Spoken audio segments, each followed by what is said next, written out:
வருவாய் வந்து ரொம்ப குறைஞ்சி போச்சு. வருவாய் ஈட்டுறது வந்து ரொம்ப சிரமமாக தான் இருக்குது. ஓலா, ஊப்பர், டூ வீலருக்கெலாம் அனுமதி கொடுத்ததுனால எங்களுக்கு ரிட்டர்ன் சவாரியே கிடையாது.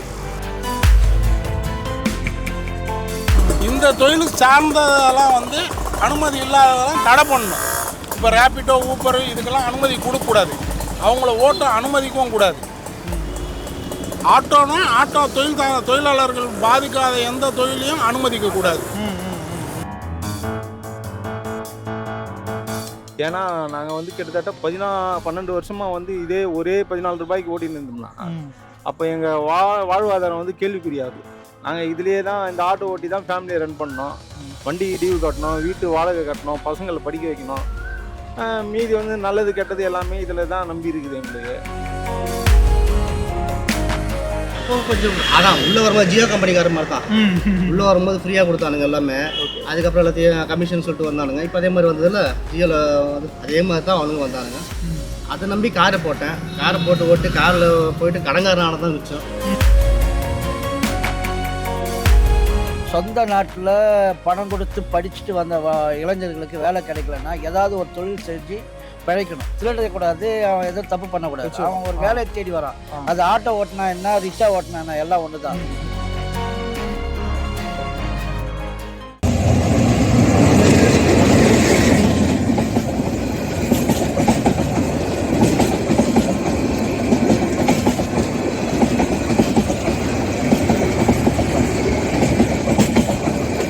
மியா வாய்ஸ் நேர்களுக்கு வணக்கம்.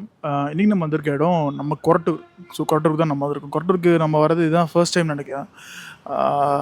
ரொம்ப நாளாக வரணும்னு நினச்ச இடம். ஸோ இன்றைக்கி வந்தாச்சு. உங்களை மாதிரி நானும் இன்றைக்கி எத்தனை புது மனிதர்களை பார்க்கலாம் அப்படின்றது ரொம்பவே ஆர்வமாக காத்துட்ருக்கேன்.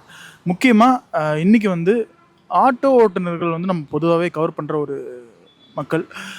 அவங்க வந்து இன்றைக்கி ஃபுல் ஃபோக்கஸ்டாக இன்டெப்த்தாக அவங்களுக்கான ஒரு பதிவாக இன்றைக்கி இந்த வீடியோவை பண்ணலான்னு ஒரு ஐடியாவில் இருக்கும். ஸோ லேட் பண்ணாமல் வீடியோக்குள்ளே போயிடலாம் வாங்க. வணக்கம்ண்ணா. சொல்லுண்ணா, உங்கள் பேர் என்ன? என் பேர் ரமேஷ்மா. ஓகேண்ணா. எவ்வளோ வருஷமான ஆட்டோ? நான் 34 வருஷமாக ஓட்டுறேன். 34 வருஷம். ஓகேண்ணா. இப்போ வந்து ஆட்டோ ஓட்டுநர்கள் நிறைய பேர் வந்து இருக்கிற முக்கால்வாசி பேர் வந்து சவாரி ஓட்டுறவங்க முக்கியமாக வந்து ரொம்ப கஷ்டப்படுறாங்க வருவாய் ஈட்டுறதுக்கு அப்படின்றது நான் பேசுகிற எல்லாருக்குமே சொல்கிறாங்க. நீங்கள் சொல்லுங்கள், எந்த அளவுக்கு உங்களுக்கு கஷ்டமாக இருக்குது? வருவாய் வந்து ரொம்ப குறைஞ்சி போச்சு. வருவாய் ஈட்டுறது வந்து ரொம்ப சிரமமாக தான் இருக்குது. ஓலா, ஊப்பர், டூ வீலருக்கெலாம் அனுமதி கொடுத்ததுனால எங்களுக்கு ரிட்டர்ன் சவாரியே கிடையாது. நாங்கள் இப்போ அரசு நிர்ணயித்த ரேட்டு, இப்போ 2013 அரசு நிர்ணயித்த ரேட்டோடு தான் ஓட்டிகிட்டு இருக்கோம் இன்ன வரைக்கும். அதிலேருந்து ஒரு 20 ரூபா, 25 ரூபா, 20 ரூபா கூட வாங்கி போட்டுரும். ஏன்னா இருந்தாலும் எங்களுக்கு ரிட்டர்ன் சவாரி கிடையாது. நாங்கள் ஒரு 7 கிலோமீட்டர் போகிறோன்னா அதே 7 கிலோமீட்டர் எம்டி. எங்கேருந்து சவாரி போகிறோமோ அங்கே வந்தால் தான் மறுபடியும் சவாரி ஏற்ற முடியுதே தவிர ரிட்டர்னில் சவாரி கிடையாது. அதுக்கு காரணம் என்னன்னு கேட்டிங்கன்னா, ரேப்பிடோ, ஊபர், டூ வீலரில் அனுமதி கொடுத்ததுனால அவங்களுக்கு எந்த ஒரு செலவினமும் கிடையாது.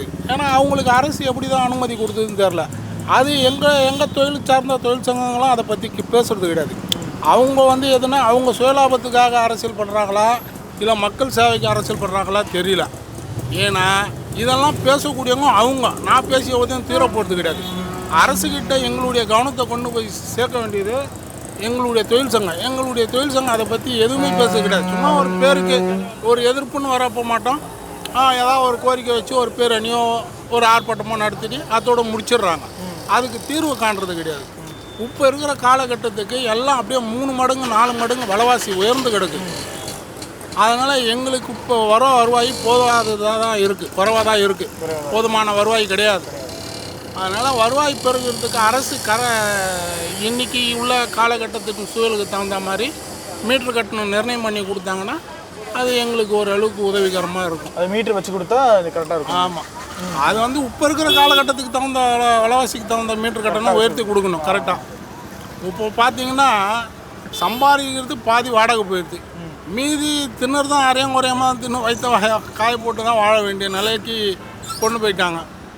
இதுக்கு வந்து வருவாய் மறுபடியும் ஓரளவுக்கு வரணுன்னா மீட்ரு கட்டணம் நிர்ணயம் பண்ணி கொடுக்கணும். இந்த தொழில் சார்ந்ததெல்லாம் வந்து அனுமதி இல்லாததெல்லாம் தடை பண்ணணும். இப்போ ரேப்பிடோ, ஊப்பர் இதுக்கெல்லாம் அனுமதி கொடுக்கக்கூடாது. அவங்கள ஓட்ட அனுமதிக்கவும் கூடாது. ஆட்டோனா ஆட்டோ தொழிலாளர்கள் பாதிக்காத எந்த தொழிலையும் அனுமதிக்கக்கூடாது. வணக்கம். வணக்கம்பா. சொல்லுங்க, உங்கள் பேர் என்ன? வணக்கம்பா, என் பேர் சங்கர்.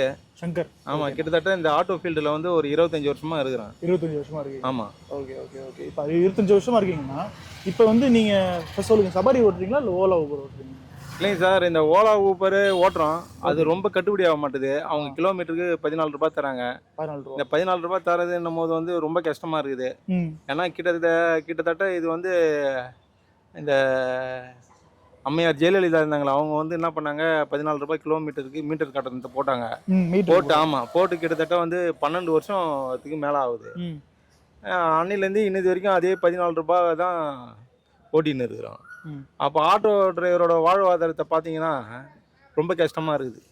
ஏன்னா நாங்கள் வந்து கிட்டத்தட்ட 12 வருஷமாக வந்து இதே ஒரே 14 ரூபாய்க்கு ஓட்டின்னு இருந்தோம்னா அப்போ எங்கள் வாழ்வாதாரம் வந்து கேள்விக்குறியாகுது. நாங்கள் இதுலேயே தான் இந்த ஆட்டோ ஓட்டி தான் ஃபேமிலியை ரன் பண்ணோம். வண்டி டியூ கட்டணும், வீட்டு வாடகை கட்டணும், பசங்களை படிக்க வைக்கணும். மீதி வந்து நல்லது கெட்டது எல்லாமே இதில் தான் நம்பி இருக்குது எங்களுக்கு. அப்போ வந்து இந்த அரசாங்கம் வந்து பார்த்தீங்கன்னா இந்த 12 வருஷமாக எங்களை சுத்தமாக கண்டுக்காத அப்படியே விட்டுச்சு.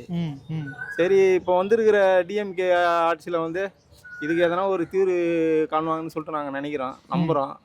அவங்க எதனா கிலோமீட்டரை வந்து கொஞ்சம் உயர்த்தி போட்டாங்கன்னா எங்களுடைய வாழ்வாதாரம் வந்து காப்பாற்றப்படும். வணக்கம்ண்ணா. சொல்லுங்கள், பேர் என்ன? என் பேர் மதன்குமார். ஓகே. ஆட்டோ தொழில் எப்போ நான் வந்திருக்கீங்க? நான் 2 வருஷம் ஆகுது. 2 வருஷம் தான் ஆகுது. ஓகே. அது மாதிரி என்ன போயிட்டு பஸ் ஓட்டிட்டு ஓகே. பஸ் ஓட்டுறதுலாம் அந்த பிரச்சனை இல்லைன்னு சொல்லிட்டு ஆட்டோ எடுத்தேன். நம்ம வருமானம் இப்போ நல்லா வரும்னு சொல்லிட்டு எடுத்தேன். நான் எடுத்ததுலேருந்து அந்தளவுக்கு வருமானம்லாம் இதில் ஒன்றும் கிடையாது, வரல. ஆக்சுவலாக இதனால் என்ன காரணம்னா ஓலா ஊபர் எந்த காரணமும் கிடையாது. நார்மலாக நான் எடுக்கும்போது நினச்சேன்னா சவாரி நம்பி தான் எடுத்தது. சவாரி நம்பி தான் எடுத்தேன். ஓலா ஊபர்லாம் நம்பி தான் எடுத்தேன். நான் எடுத்தது சவாரி நம்பி தான் எடுத்தேன். ஆனால் யாரும் சவாரி கேட்கறது இல்லை. ஃபஸ்ட்டு மாதிரிலாம் யாருமே வந்து ஆட்டோ ஸ்டாண்ட் வந்து கேட்கறது கிடையாது, இல்லை தெருவில் கை போடுறது கிடையாது. எல்லாமே வீட்டில் வந்து புக் பண்ணிட்டாங்க. புக் பண்ணும்போது நம்ம அங்கே தான் போய் பிக்கப் எடுக்க வேண்டியதாக இருக்குது. அதை நம்பினா இப்போ ஓலா ஊபர் தான் போட்டி ஆகணும். ஆனால் ஆரம்பத்தில் வந்து அவங்களுக்கு கமிஷன் வந்து ரொம்ப எடுத்தாங்க. ஓலா ஊபர் ரொம்ப கமிஷன் எடுத்தாங்க. அது செட் ஆகலன்னு சொல்லிட்டு எல்லாம் ஸ்ட்ரைக்லாம் பண்ணி அதுக்கப்புறம் நிறையா எல்லாத்தையும் நிறுத்தி எல்லாம் பண்ணிட்டு வந்தோம். அதுக்கப்புறமா வந்து கமிஷன் இல்லைன்னு சொல்லிட்டு அதை விட பெருசாக வந்து பைக் டாக்ஸி கொண்டு வந்துட்டாங்க. பைக் டாக்ஸி கொண்டு வந்ததுக்கப்புறம் எங்கள் வருமானம் சுத்தமாக இல்லாமல் போச்சு. அதுக்கு அவங்க கமிஷன் எடுத்துருக்கலாம். அதுக்கு அவங்க கமிஷன் வச்சு ஆட்டோ வச்சு ஓட்டிருக்கலாம். இப்போ பைக் டாக்ஸி வந்ததுக்கப்புறம் ஃபுல்லாக எல்லாம் பைக்கில் போக ஆரம்பிச்சிட்டாங்க. யாராக இருந்தாலும் பைக்கில் போயிட்டாங்க. என்ன எங்களுக்கு வந்து ஒரு 50 ரூபா வருதுன்னா அவங்களுக்கு 35 ரூபா வருது. ரொம்ப கம்மியாக வருது. அதுவும் இல்லாமல் நாங்கள் வருஷம் எஃப்சி பண்ணிகிட்டு இருக்கோம்ல. எஃப்சி பண்ணுறோம், வருஷம் 5000 ரூபா 6000 ரூபாய் வண்டி மெயின்டைன் பண்ணுறோம், எல்லாம் பண்ணிகிட்டு இருக்கோம். அதுக்கே எங்களுக்கு 30,000 ரூபா வருது வருஷத்துக்கு ஒரு வாட்டி எல்லாம் பண்ணுறதுக்கே. எல்லாம் பண்ணியும் வந்து எங்களுக்கு வருமானம் இல்லைன்னா அடுத்தது நாங்கள் எஃப்சி எப்படி பண்ணுறது, எங்கள் குடும்பத்தை எப்படி பார்க்குறது, ஒன்றும் அந்தளவு சொல்லிக்கிற அளவுக்குலாம் ஒன்றும் கிடையாது. ஏதோ இன்றைக்கி வந்திருக்கோம். இன்றைக்கி காலைல நான் ஒரு 6 மணிக்கு நான் வண்டி எடுத்தால் கூட மிஞ்சி போனால் இத்தனை மணி வரைக்கும் நான் ஓட்டுறது 4 ரூபா தான் ஓட்டிருக்கேன். 4 ரூபா. ஆமாம். அதுக்கப்புறம் நான் ஓட்டினது இதுக்கப்புறம் ஒன்றும் இல்லை, சும்மா தான் உட்காந்துருக்கேன். கிட்டத்தட்ட ஒரு மணி நேரம் இங்கே சும்மா தான் உட்காந்துருக்கேன். இப்போ நீங்கள் இந்த ஓலா ஊபரில் ஆன் பண்ணி வச்சுமே எந்த இதுவுமே வரல. உங்களுக்கு ஆன் பண்ணி வச்சுருக்கேன் பாருங்கள். எதுவுமே ஒன்றுமே இல்லையே. நீங்கள் வந்ததுலேருந்து நீங்கள் வரத்துன்னா 1 மாதத்துக்கு முன்னாடி நீங்கள் வந்ததுக்கு வந்துதான் ஒன்றும் வரல. அது பைக் டாக்ஸி தான் காரணம். மோஸ்ட்லி பைக் டாக்ஸி காரணம். அதை கொண்டு வந்ததே வந்து இந்த ஓலா ஊபர் முடிச்சாலே நம்மளுக்கு நல்லா வந்துடும். மற்றபடி வேறு ஒன்றும் கிடையாது. அவனுங்க இல்லாமல் இருந்தாலே நம்மளுக்கு கொஞ்சம் நல்லா வந்துடும். வருமானம் அதுதான் மெயின். ஓகே. இப்போ ஃபேமிலியில் எத்தனை பேர்? ஃபேமிலி பற்றி பேசுங்க. என்னோடய ஃபேமிலி பார்த்திங்கன்னா 4 பேர். நான், என் மனைவி, 2 குழந்தைங்க. குழந்தைங்க என்ன பண்ணுறாங்க? சின்ன பசங்க எல்லாமே. 4 வயசு ஒரு குழந்தைக்கு, 2 வயசு ஒரு பையன். உங்களுக்கு என்ன வயசு ஆகுது? எனக்கு 35 ஆகுது. 35 ஆகுது. ஆமாம். மேரேஜ் லேட்டா? ஆமாம், அதான் சொல்கிறேன், லாரி கீரில் உடனே அங்கே வந்து மேரேஜ் பண்ணுறது. எப்போ எந்த வருஷம் கல்யாணம் ஆச்சு உங்களுக்கு? 2018. அப்போ ஒரு 5 வருஷம் தான் ஆகுது கல்யாணம். 6 வருஷம் ஆகுது. 6 வருஷம் முடிஞ்சு 1 வாரம் ஆகுது மேரேஜ் முடிஞ்சு. லவ் மேரேஜா? இல்லை, அரேஞ்ச் மேரேஜ் தான். அரேஞ்ச் மேரேஜ் தான். ஆமாம். மனைவி பேர் பவானி. பொண்ணு பேர் தாழ்குழலி. தாழ்குழலி பொண்ணு பேர். பையன் பேர் சண்முக பாண்டியன். அழகான தமிழ் பேர். ஆமாம். ஓகேண்ணா. சரி, மனைவி வந்து அவங்க வந்து ஹவுஸ் ஒய்ஃபாக இருக்காங்க? ஹவுஸ் ஒய்ஃபு தான். வீட்டில் ஹவுஸ் ஒய்ஃபு தான் இருக்காங்க. பசங்களை பார்த்தா அழகாக இருக்காங்க. வேறு ஓகேண்ணா. பசங்க வந்து என்ன படிக்கிறாங்க? அடுத்த வருஷம் தான் சேர்க்கணும். இப்போ தான் சேர்க்க தான் போகிறீங்க? ஆமாம். இப்போ தான் 4 வயசு இன்னும் வரல. 4 வயசுக்கு அப்புறம் தான் சேர்க்க வேண்டியதாக இருக்குது. வணக்கம். சொல்லுங்கள், நம்ம பேர் என்ன? என் பேர் பாபு. மாநில ஆட்டோ சங்க பொறுப்பாளர் ஆபயத்தில். இப்போ வந்து ஸ்டாண்ட் இருந்ததுன்னா அவங்களுக்கு பிரச்சனை இல்லை. சுற்றி ஓட்ட முடியாது. எல்லா இடத்துலையும் ஸ்டாண்ட் இருக்கும். நாங்கள் வந்து நங்கநல்லூர் அரிகரன் ஹாஸ்பிட்டல்னு இருக்குது. அதில் வந்து 23 வருஷமாக ஓட்டியிருக்கிறோம். சில பிரச்சனை கருத்து வேறுபாடாக ஒரு 45 நாளாக வந்து வண்டி ஓட்டாமல் இருக்கும். ஓகே. ஸ்டாண்ட்ல யாரும் ஸ்டாண்டில் ஓட்டுறாங்க. அதான் கருத்து வேறு 2 குரூப்பாக இருக்குது. Okay okay. அதில் பிரச்சனையில் வந்து 5 பேர் வண்டி ஓட்டாமல் இருக்கும். 45 நாள் ஆகுது. அதுக்கப்புறம் வந்து சுற்றி தான் ஓட்டுவோம். அங்கே நங்கநல்லூரில் ஓட்டியிருப்போம். இவர் வந்து நம்ம ஃப்ரெண்டு அவர். நாங்கள் அதை கடை வச்சு கொடுத்தோம். அதில் அபயத்து சார்போம். அதுக்கப்புறம் வந்து ஓலா இந்த ரூபோரா நாங்கள் வச்சுருந்தோம். அது வந்து நான் அதை பார்ட்டி வந்து கிளம்புறதுக்கு முன்னாடியே புக் பண்ணிவிட்டு வெயிட் பண்ண சொல்கிறாங்க. அப்போ வந்து சில டென்ஷன் ஆகிடுது. அவங்க கிளம்பி வெளியே வந்தாலும் பரவாயில்ல, வரமாட்றாங்க. உள்ளே இருந்தே புக் பண்ணிவிட்டு ஒரு 10 ரூபா 20 ரூபா எக்ஸ்ட்ரா கேட்டால் தரமாட்றாங்க. அதனால தான் இப்போ ஓலா ஊபர் சுத்தமாக எல்லாமே ஓட்டாமல் இருக்கோம். நாங்கள் ஒரு 40 பேர்கிட்ட. அப்போ வந்து என்ன பண்ணுறது, சுற்றி தான் ஓட்டணும். லோக்கலில் நாங்களும் எங்கே போனாலும் 50 ரூபா மினிமம். ஒரு 2 கிலோமீட்டர் லோக்கலில் எங்கே போனாலும் 50 ரூபா மினிமம். அதுமாதிரி ஒரு நாளைக்கு 300 ரூபா ஓடும். ஸ்டாண்டில் பொறுத்தவரையும் ஸ்டாண்டில் இருந்தோம்னா ஒரு 1000 ரூபா 1200 ரூபா. ஹாஸ்பிட்டல் இருக்குது, அரிகரன் ஹாஸ்பிட்டல். அது சவாரி பேஷண்ட்டாக வருவாங்க. அது வெளி சவாரி எதுவும் கிடைக்கும். இப்போத்துக்கு நாங்கள் ஒரு 5 பேர் 45 நாளாக வண்டி ஸ்டாண்டில் ஓட்டல. அதை சட்ட ஆலோசனை பார்த்து பேச்சுவார்த்தை நடத்தியிருக்கிறோம். ஒன்றும் முடியல. ஓகேண்ணா. இப்போ கரெக்டாக சொன்னீங்கல்ல, இப்போ மக்கள் வந்து வந்தாங்கன்னா, ஆட்டோ வந்தாங்கன்னா எக்ஸ்ட்ரா வந்து இந்த ஊபர் ஓட்டும் போது சொல்கிறேன், எக்ஸ்ட்ரா வந்து ஒரு 10 ரூபா 20 ரூபா கேட்போம் அப்படின்னு. ஆனால் இப்போ மக்கள் சைட்லேருந்து நிறைய பேர் சொல்கிற குற்றச்சாட்டு என்னென்னா, ஆட்டோ ஓட்டல் எல்லாருக்கும் சரி, கார் ஓட்டுறாங்க, ஆப்பில் புக் பண்ணும்போது குறைஞ்சபட்சம் எக்ஸ்ட்ரா வந்து 150 ரூபா காட்டுது அப்படின்னா 200 ரூபா கேட்குறாங்க. காரணம் வந்து நிறைய சொல்கிறாங்க அப்படின்றது. அது வந்து எந்த அளவுக்கு உண்மை, அது சரியா? அது இப்போ கேஸ் விலை, இது ஆயில், அதுக்கப்புறம் வண்டியோட தேய்மானம். இப்போ ஒரு இடத்துக்கு போகிறோம், இப்போ புக் பண்ணிவிட்டு அங்கே போய் வெயிட் பண்ண சொல்கிறாங்க. ஒரு அரை வரை கழிச்சு வராங்க. இப்போ நாங்கள் 150 ரூபாய்க்கு போகிறோம், ஒரு 50 ரூபா எக்ஸ்ட்ரா கேட்போம், இல்லை 30 ரூபா கேட்போம். ஏன்னா நீங்கள் உடனே வந்தால் கூட பரவாயில்ல. அதேமாரி லக்கேஜ் அதிகமாக ஏற்றிப்பாங்க. லக்கேஜை ஏற்றக்கூடாதுன்னு சொல்லி ஓலா கம்பெனிலேயே ஊப்பர்லையோ அதுமாரி சொல்லியிருந்தாங்க எங்ககிட்ட. மினிமம் 3 பேர் தான் ஏற்றணும் ஆட்டோவில். இல்லைண்ணா, அதுக்கு வந்து எக்ஸ்ட்ரா கேட்டால் பரவாயில்ல. இப்போ வெயிட்டிங்க்கு வந்து வெயிட்டிங் சார்ஜ்னு வெயிட்டிங் சார்ஜ் தனியாக. இப்போ லக்கேஜுக்கு ஆள் அதிகமாக இருக்குது, அதுக்கு தனியாக கேட்கலாம். பட் இது வந்து குற்றச்சாட்டு என்னென்னா, காட்டுற அமௌண்ட்டோட அதிகமாக கேட்குறாங்க. ஏன்னா இப்போ அந்த ஆர்டர் அக்செப்ட் பண்ணுறதுக்கே ஃபோன் பண்ணுறதுக்கு முன்னாடியே இது மாதிரி பண்ணி இந்த அமௌண்ட் எனக்கு காட்டுது, ஆனால் எனக்கு வந்து எக்ஸ்ட்ரா 50 ரூபா வேணும், அந்த அமௌண்ட் கொடுத்தீங்கன்னா நான் வரேன், அந்த மாதிரி கேட்குறாங்க. அப்படின்ற போது அது சரியான்னு கேட்குறாங்க. ஆமாம், அந்த அன்றைக்கி என்ன சொல்ல, சில டிரைவர் கேட்பாரு, சில டிரைவருக்கு கொடுத்ததே வாங்கிட்டு போயிடுவாங்க. எதுக்கு பிரச்சனை, சரி அவங்களாம் வெயிட் பண்ண சொல்கிறாங்க, சரி அவங்களே இஷ்டப்பட்ட சில 10 20 தான் எக்ஸ்ட்ரா கொடுப்பாங்க. சிலவங்க கொடுக்க மாட்டேன். அந்த இதில் ஓலாவில் என்ன காட்டுதோ அதுதான் தருவாங்க. அதுமாரி 10 ரூபா எக்ஸ்ட்ரா கேட்டால், ஏப்பா நான் அதான் தரமாட்டேன், நான் ஆஃபீஸ் ஃபோன் பண்ணி சொல்கிறேன் அப்படின்னும். அப்போ ஓலா ஆஃபீஸ் சொன்னோன்னா அங்கே தான் எங்களுக்கு மெசேஜ் வந்து செல்லில் வந்துடும். அது என்ன டிஃபால்ட்டாக அது அனுப்பிச்சிடுவோம் ஒரு இதுங்க. அதேமாதிரி சவாரி எத்தனை சவாரி பார்க்குறோம், 5 சவாரினா அவங்களுக்கு கமிஷன் போயிடும், மிச்சம் எங்களுக்கு வரும். அதுமாதிரி வந்து இப்போ நைட் டைமில் வந்து திடீர்னு அர்ஜென்ட்டு கூப்பிட்றாங்க, கூப்பிட்டுட்டு நிற்க வச்சுறாங்க. ஒரு 10 மணிக்கு கூப்பிட்றாங்க, நிற்க வச்சுறாங்க, எக்ஸ்ட்ரா ஒரு 10 ரூபா கொடுன்னு சொன்னால் கொடுக்க மாட்டாங்க. அது வந்து வாக்குவாதம் வந்து பிரச்சனையாகி அதிகமாகி ஓலா ஆஃபீஸ் போய் அந்த மாதிரி நடந்திருக்கா? நிறைய நடந்தது. இப்போ நான் ஓட்டுறதில்ல ஓலா ஊப்பர் எதுவுமே. ஓகே. ஓட்டி இந்த ஃபஸ்ட்டு ஸ்டார்டிங் ஓலா ஆரம்பித்தாங்களே, அப்போ ஒரு 6 மாதம் ஓட்டினோம். 6 மாதம் ஓட்டி ஒன்றும் செட் ஆகலை. நிறைய பேர் டென்ஷன் பண்ணுறாங்க, மரியாதை இல்லாமல் பேசுகிறாங்க. ஆட்டோ டிரைவர்னால் ஒரு இதே இல்லாமல் அவங்கள வாயா போயா அப்படின்னு ஒரு இதாக பேசுகிறாங்க. எதனால் அப்படி பேசுகிறாங்க? எதனால் பேசுகிறோம், அவங்க சொன்ன டைமுக்கு நாங்கள் போய் நின்னா கூட ஒரு 10 ரூபா கேட்டால் தரமாட்டுறாங்க. புரியல? அப்போ அவங்களுக்கு கோவம் வருது. நான் கேட்பேன், எவ்வளோ நேரம் கழிச்சு வரீங்க, ஏன் லேட்டு அப்படின்னு கேட்கும்போது அவங்க கோவப்பட்டு பேசுவோம். நாங்களே அவங்க பேசுவோம், நாங்களே எதிர்த்து பேசுவோம். 2 பேரும் முடியல, விருப்பம் தான் ஏறுங்க, இல்லாட்டி விட்ருங்க. எங்களுக்கு 10 ரூபா 20 ரூபா எக்ஸ்ட்ரா கொடுத்தா பரவாயில்ல, நைட் டைமாக இருக்கும். கேஸ் விலை, ஆயில் எல்லா விலையும் ஏறி போச்சு, முதல் மாரி இல்லை. இப்போ ஆட்டோ லைனே வந்து இன்னும் 1 வருஷம் இல்லை 2 வருஷம் தான் இருக்கும். இப்போ வந்து 2 வீலரில் வராங்க, ராபிட்டோ வராங்க, 2 வீலரில் பிக்கப் பண்ணிட்டு போயிடுறாங்க. ஆட்டோவில் போகிறது வந்து அவங்களே பிக்கப் பண்ணிட்டு போயிடுறாங்க. அது அப்படி இருக்கும்போது எங்களுக்கு இது டெய்லியும் அதான் ஸ்டாண்டில் இருந்தால் பிரச்சனை இல்லை. சுற்றி ஓட்டினா ஒரு நாளைக்கு 300 ரூபா ஓடும், 400 ரூபா ஓடும் ஆகுது. அதுக்கப்புறம் இது இல்லை மீட்ரு, அப்புறம் இன்சூரன்ஸு. வருஷத்துக்கு இன்சூரன்ஸ் வந்து அப்படியே 8 ரூபா 9 ரூபா வந்துடும் ஒரு வருஷத்துக்கு. எஃப்சி கிப்ஸாக பண்ணால் ஒரு 30 ரூபா 40 ரூபா வந்துடும். அதுக்கு வந்து அப்படி இருக்கும்போது எந்த மீட்ரு தனியாக வச்சு இது பண்ணி ஓட்டுறதுக்கு இது அனுமதிக்க மாட்டாங்க. இது இத்தனை வருஷமாக வந்து நாங்கள் 23 வருஷமாக ஓட்டுறோம் ஆட்டோ, எந்த அனுமதியே கொடுக்க மாட்டாங்க. அதேமாதிரி ஆர்டிஓ படி எஃப்சி பண்ணோன்னா தனிப்பட்ட முறையில் நாங்கள் போய் பண்ண முடியல. கவுண்டரில் ஃபீஸ் கட்டினா அதை கட்டினா அப்போ புரோக்கர் மூலிமா போனால் அவங்களுக்கு வந்து காசு வாங்கிடுறாங்க. வாங்கிட்டு உடனே ஒரு அரை மணி நேரத்தில் பண்ணி அனுப்பிச்சிடுறாங்க. அதாவது டிரைவருங்களுக்கு ரொம்ப பாதிக்குது. இப்போ 1500 கவுண்டரில் காட்டினா 1500 இவன் வந்து 5000 கேட்குறான் எஃப்சி. நீங்கள் எதுவுமே பண்ணான்னா ரெடி பண்ணி எடுத்து வந்து நிற்க வச்சுட்டு ஆர்டிஓ கையெழுத்து போட்டுருவார், அவ்வளோதான். அதே நம்ம போய் கவுண்டரில் கட்டி எதுனா இது சரியில்லை, மீட்ரு ஓடல, அது மாற்றணும், இதை மாற்றணும் அப்படின்னு வேணுன்ட்டு சொல்லிட்டு அலைய வச்சுறாங்க. சரி நம்ம என்ன ஒரு நாள் பொழுப்பு போயிதான் அதை காசை கொடுத்துட்டு எஃப்சி பண்ணிட்டு வரோம் வருஷம் அப்படின்னு. இப்போ வந்து உங்களுக்கு வீடு சொந்த வீடான நான் வாடகை வீட்டில் தான்மா இருக்கேன். வாடகையே 11000 வந்துடுது. நான் இதில் சம்பாரித்து வாடகை கொடுத்துட்டு மீதி இருக்கிறது தின்னுட்டு அப்படியே வாழ்கிறோமே தவிர எதிர்காலத்துக்குன்னு ஒன்றும் கிடையாது. சேமிச்சு வைக்கிறது அதெல்லாம் ஒன்றும் கிடையாது. தின்னுறது கடன் வாங்காத வாழ்ந்தால் போதுன்றதே பெரிய விஷயம் இன்றைக்கி இருக்கிற காலகட்டத்துக்கு. அப்படி தான் ஓடிட்டு இருக்குது. இப்போ அன்றாட செலவு கரெக்டாக இருக்க அப்படின்றீங்க. இப்போ திடீர் செலவு தான் என்ன பண்ணுவீங்க? அதெல்லாம் எதிர்பாராத செலவுக்கு கடனை வாங்கிக்க வேண்டியது தான். கடனை வாங்கின்னு இப்போ 8 மணி நேரம் 10 மணி நேரம் ஓட்டுறேன்னா கூட ஒரு 2 மணி நேரம் ஓட்டி அந்த கடனை 500 1000 வாங்குறத அடிச்சுட்டு மறுபடியும் இயல்பு நிலைக்கு திரும்ப வேண்டியதாக இருக்குது.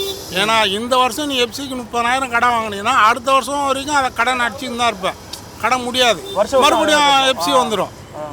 மறுபடியும் எஃப்சி வந்தோன்னா மறுபடியும் கடன் வாங்கி தான் எஃப்சிக்கு ரெடி பண்ணணும். அதுக்கு பதில் அரசே வந்து இப்போ வந்து 10 வருஷத்துக்குள்ளே இருக்கிற வண்டிக்கு 2 வருஷம் எஃப்சின்றான். நீ சரி எல்லாத்துக்கும் 2 வருஷம் போட்டு போ, எல்லாத்துக்கும் 2 வருஷம் கொடுத்துட்டு அதுக்கப்புறம் நீங்கள் பக்காவாக ரெடி பண்ணி எடுத்துன்னு வந்து தான் பாஸ் பண்ணணும்னு சொன்னால் ஓகே, நம்ம செலவு பண்ணுறதுலேயும் தப்பு கிடையாது. இன்றைக்கி 30000 30000 40000 கடன் வாங்கி செலவு பண்ணிவிட்டு அந்த கடனை அடையிறதுக்குள்ளே மறுபடியும் இன்னொரு வருஷம் எஃப்சிக்கு வந்துடுது. இப்போ மறுபடியும் கடன் வாங்க சூழலுக்கு அரசு எங்களை தள்ளிடுது. அதனால் அது 2 வருஷமும் ஆக்கணும். அது எல்லா வண்டிக்கும் 2 வருஷமும் ஆக்கணும். இப்போ டேக்ஸ்லாம் ஆரம்ப காலகட்டத்தில் 3 மாதம் இருந்தது, 6 மாதம் ஆக்கினாங்க, 1 வருஷம் ஆகினாங்க, இப்போ 5 வருஷமும் ஆக்கிட்டாங்க. அந்த மாதிரி இதையும் உயர்த்தணும். நிச்சயமான நம்ம சைட்லேருந்து சீக்கிரமாக எவ்வளோ சீக்கிரம் நீங்கள் எதிர்பார்க்குறது அமலுக்கு வரணுன்ற வேண்டிக்கிறோம். கண்டிப்பாக நடக்கணும், வரணும். நிச்சயமாக. சரி, ரைட், நன்றிப்பா, நல்லதுப்பா. ஓகே. அதாவது ஆட்டோ சங்கத்துலேருந்து ஏதாவது கோரிக்கை ஏதாவது வச்சுருக்கீங்களா நீங்கள்? சார் இன்றைக்கி வந்து ஆட்டோ வந்து சங்கம் இருக்குது இல்லைங்களா, அவங்க வந்து சங்கத்து மூலயமா பேசின்னு தான் இருக்கிறாங்க. இதுக்கு ஹைகோர்ட் கூட வந்து தன்னிச்சையாக வந்து அவங்களே வந்து என்ன சொல்லியிருக்கிறாங்க, ஆட்டோ டிரைவரோட வாழ்வாதாரம் ரொம்ப கேள்விக்குறியாக இருக்குது. அதனால அந்த மீட்டர் கட்டணத்தை வந்து தமிழக அரசு வந்து திருத்தி அமைக்கணும் அவங்களுக்கோசம் அப்படின்னு சொல்லிட்டு சொல்லியிருக்கிறாங்க. அதுவும் அப்படியே கிடப்பில் போட்ட மாதிரி தான் இருக்குது. என்ன ஆச்சு ஏதாச்சுன்னு ஒன்றுமே தெரியல, இது பண்ணுறது இல்லை. ஆமாம், அதேமாரி எங்கள் சங்கம் யூனியன் இவங்கெல்லாம் வந்து பேசின்னு தான் இருக்கிறாங்க. அதுக்கு சரியான வந்து தீர்வு எட்டப்பட முடியல இன்னும். உங்கள் வயசு என்ன? எனக்கு 36 வயசு. 36 வயசு. நீங்கள் என்ன படிச்சிருக்கீங்க? நான் 10th தான் படிச்சிருக்கேன். 10th தான் படிச்சிருக்கேன். ஓகே. மேலே இல்லை, அதுக்கப்புறம் நான் வந்து டிரைவிங் தொழிலில் வந்து நான் 2011 வந்தேன். நான் ஆக்சுவலாக 2011 ஆரம்பத்துலேருந்தே வந்து ஊபர் ஓலாவில் தான் வந்து கேப் ஓட்டியிருந்தேன். ஓகே. ஊபர் ஓலா வரும்போதெல்லாம் வந்து அப்போ கொஞ்சம் உள்ளே வரும்போது ஜியோ கம்பெனிக்கார மாதிரி தான். உள்ளே வரும்போது ஃப்ரீயாக கொடுத்தானுங்க எல்லாமே. அதுக்கப்புறம் எல்லாத்தையும் கமிஷன் சொல்லிட்டு வந்தானுங்க. இப்போ அதே மாதிரி வந்ததில்ல ஜியோவில் வந்து அதே மாதிரி தான் அவனுங்க வந்தானுங்க. அதை நம்பி காரை போட்டு ஓட்டு காரில் போயிட்டு கடங்காரனால தான் மிச்சம். கடன் ஆகி அதுக்கப்புறம் அதுலேருந்து வெளியே வர முடியாமல் இப்போது நான் ஒரு நாள் ஓட்டினா தான் என் வீட்டில் வந்து சாப்பாடு காசு தர முடியும். அது கொடுத்தா தான் வீட்லேயும் வந்து சமைக்க சாப்பாடு எல்லாம் பண்ண முடியும். நான் இப்போ மாத வேலைக்கு போயிட்டேன்னா ஒரு மாதத்துக்கு சம்பளம் வராது. நான் எப்படி விட்டு போக முடியாது. அதனால் என்ன பண்ணேன், அடுத்தது என்ன வழி பண்ணுறதுனே தெரியாமல் முடிச்சுட்டு இருந்தேன். அதுக்கப்புறம் சரி என்ன தான் ஆனாலும் பரவாயில்னு சொல்லிட்டு ஒரு 3 மாதம் பஸ்ஸுக்கு ட்ரைனிங் எடுத்து பஸ்ஸு ஓட்டினேன். பஸ்ஸு ஓட்டிட்டு அதுலேயும் கொஞ்சம் வருமானம் அவ்வளோவா இல்லை. சரி இதில் வருமானம் வருதுன்னு சொல்லிட்டு சொன்னாங்க. சரி இருந்தாலும் பரவாயில்ல, சனிக்கிழமை ஞாயிற்றுக்கிழமை ஓட்டுவோம் அப்படின்னு சொல்லிட்டு தான் ஆட்டோ எடுத்தேன். ஆட்டோ எடுத்ததுக்கப்புறம் கூட நம்மளுக்கு அந்தளவுக்கு வருமானம் இருக்க மாட்டேங்குது. ஏன்டா எடுத்தோம், வருஷம் செலவாகிட்டு தான் இருக்க தவிர நம்ம சம்பாதிச்ச மாதிரி எனக்கு ஃபீலே இல்லை. இன்றைக்கி வருது, ஏன்னா வரனாலும் நம்ம ஆரம்பத்தில் வரும்போது கமிஷன் எடுத்தாங்க. கமிஷனில் போச்சு. ஒரு நாளைக்கு 300 ரூபாலாம் கட்டியிருக்கேன். ஒரு ஆப்புக்கு மட்டுமே, ஓலாக்கு மட்டுமே ஒரு நாளைக்கு 300 ரூபாலாம் கட்டியிருக்கேன். அந்த மாதிரி ஃபுல்லாக கமிஷனில் போச்சு. அடுத்தது நம்மளுக்கு வருமானம் எங்கடா போச்சு பார்த்தா ஒன்றுமே இல்லை. கேஸு ஆயில் எல்லாம் மிஞ்சி போனால் ஒரு 500 600 நிற்கும் கையில், அவ்வளோதான். அதுக்கப்புறம் ஒன்றும் நிற்காது. ஏதோ போல போயிட்டு இருக்கு ஒரு 2 வருஷமாக தான், வேறு ஒன்றும் இல்லை சொல்கிறதுக்கு.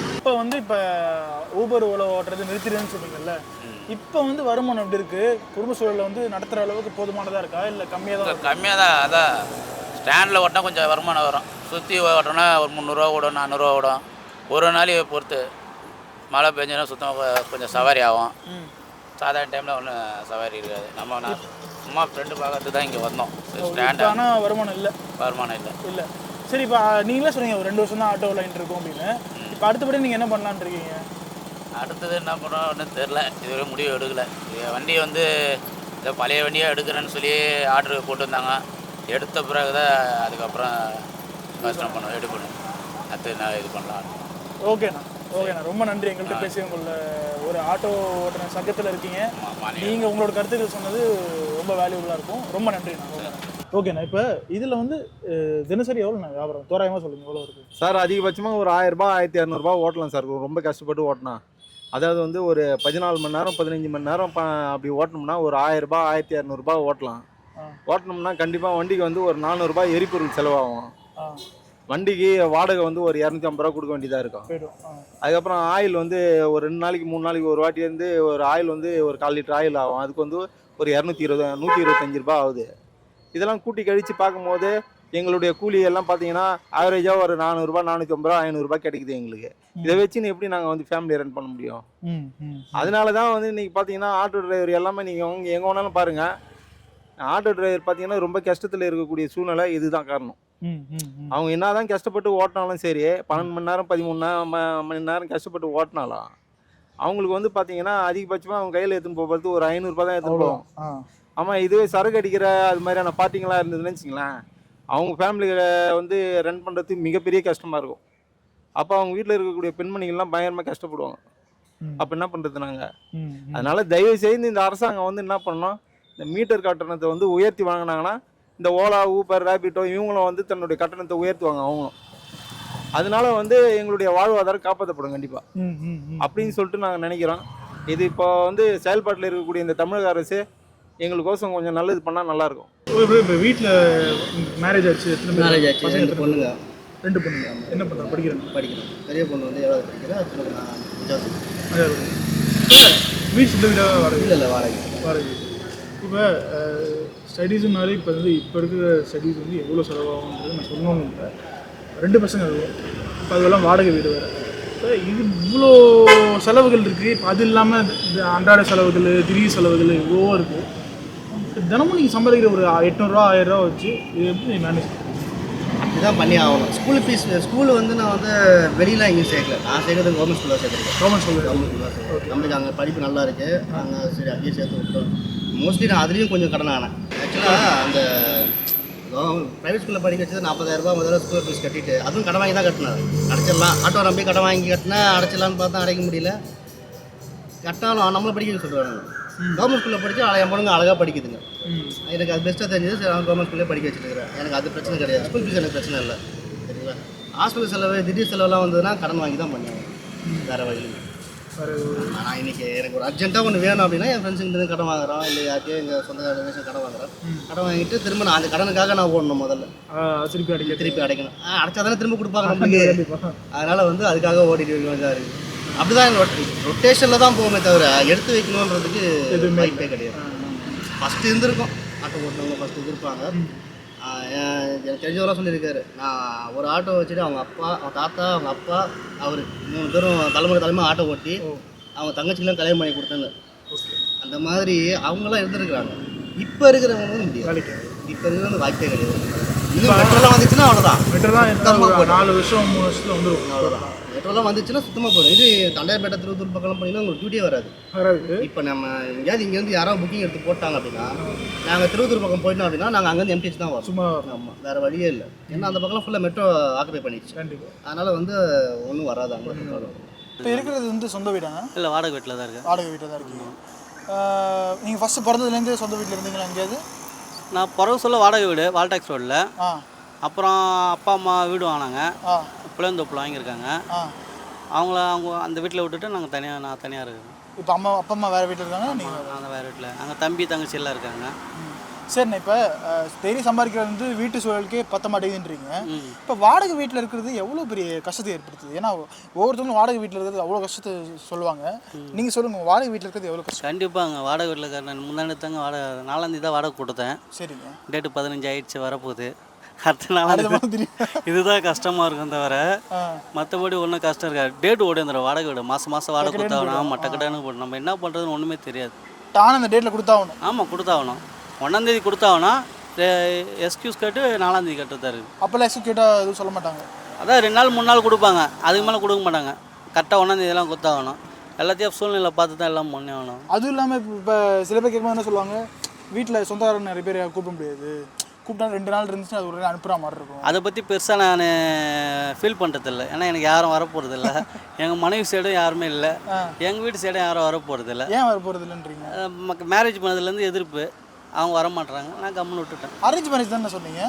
அரேஞ்ச் மேரேஜ் தான், அப்பா அம்மா இல்லை, எங்களோட ஃப்ரெண்ட் சர்க்கிளில் அரேஞ்ச் பண்ணி இது பண்ணது. ஓ, எங்கள் அப்பா அம்மா ஈடுபடலை, என்னோடய ஃப்ரெண்ட் சர்க்கிளில் அவங்க. அப்புறம் என்ன உங்களுக்கு பிரச்சனை? நீங்களும் கல்யாணம் பண்ணி வைக்கலாம், நான் தான் பண்ணிக்கிட்டேன். அவங்களுக்கு ஏதோ ஒரு அவங்க பெரிய இது, நம்ம அதை கேட்க போனால் மன கஷ்டம் தான் அதிகமாகும். அதனால் அதை நான் இது பார்க்கறதில்ல.